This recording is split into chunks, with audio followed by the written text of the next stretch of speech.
Сәлеметсіздер ме қымбатты менің көрермендерім. Бүгін сіздерге мынадай көкөністер салтанаты, көкөністер мерекесі деген атпен көкөністерден дайындалатын, духовкада дайындалатын тағамның бір түрін ұсынбақпын.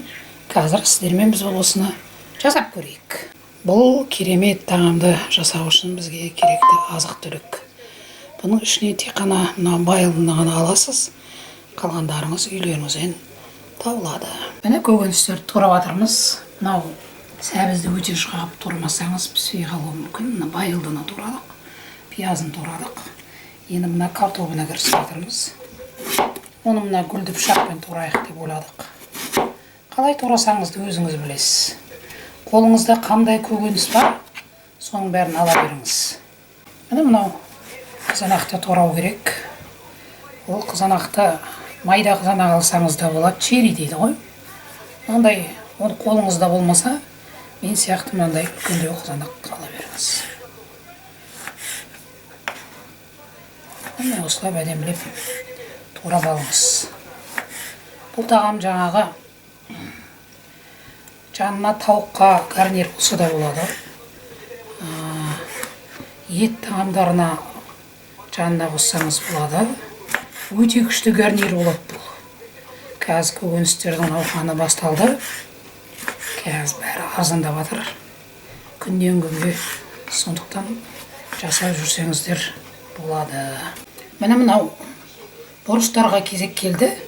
Мынау жартылай ащы бұрыш деп аталады. Полугорки дейді. Оны қоссаңыз да болады, қоспасаңыз да болады, өзіңіз білесіз. Ащыны жақсы көрсеңіз қосыңыз. Жақсы көрмесеңіз жартылай қосыңыз. Сосын мынадай бұрыштарды араластырып жүріңіз. Бұлар тамақтың дәмін келтіреді. Сосын бізге мынадай мынау қызыл сары бұрыштар бар ғой. Светофор дейді. Осы бұрыштар керек бізге осы. Әрі дәмін келтіреді, әрі түр-түсін келтіреді. Сондықтан осылай бетіп қосуға тырысыңыз. Енді бізге мынау қырыққабат керек. Қырыққабаттың жапырағы керек. Бұны астына төсеніш қылып жібергім келіп тұр. Осы жерде қырыққабаттардың көкөністердің барлығының төсеніші болады бұл. Мына қатты жерін алып тастаңыз. Міне. Онда көкөніс, бұны қатардан қалдыруға болмайды. Кейбіреулер бұл қырыққабаттың мына байылдымен қосылған дәмін ұнатпай жатады. Сондықтан сіздің үйде де сондай адамдар болса, бұны астына ғана салыңыз, төсеніш қылып. Сонда жей ма, өзі жемей ма, өзі біледі. Жемей алып тастаса да біледі.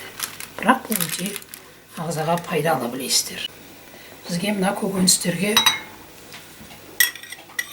сұйықтық дайындап алуымыз керек. Мына зәйтүн майын алдым.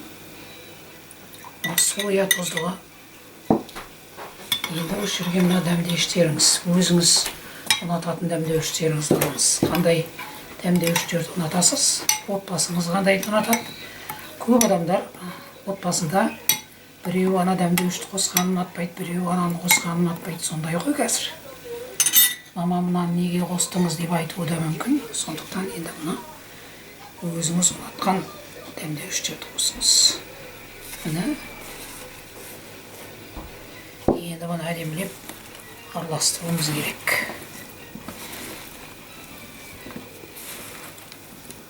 Асықпай, әдемілеп араластырып алыңыз. Барлық жағына мынау сұйықтығымыз жету керек. Астына да, үстіне де. Қазірдің өзінде әдемі болып тұр, қараңыз. Піскесін қандай болады. Міне, осы жерге көкшөптеріңіз болса, қосып жіберіңіз. Кейбіреулер ол пісіп болғасын қосады көкшөпті, ол да дұрыс шығар. Кейбіреулер осындай піспей тұрып та қоса береді. Ол да дұрыс шығар. Әркім әрқалай. Енді бізге мынау қырыққабаттың үстіне салуымыз керек бұны.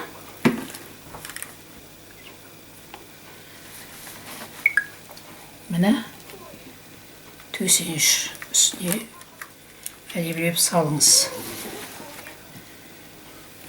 Қараңыз қандай әдемі болып тұр. Қазірдің өзінде әдемі болып тұр.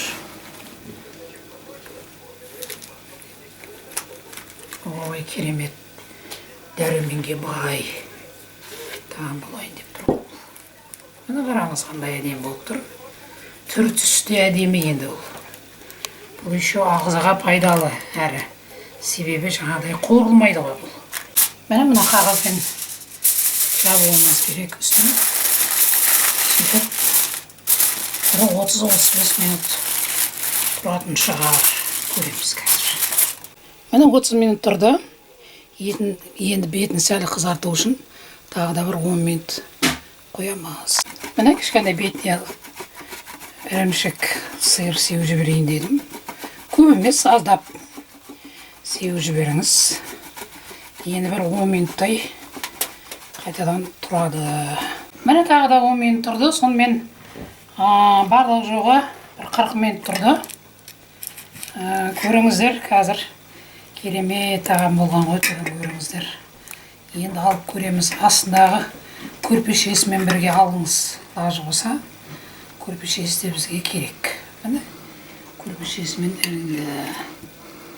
көріңіздер. Мынау бәрі піскен, қараңыз. Керемет піскен міне. Баклажанда, картошкесте бәрі езіліп тұр, картопта.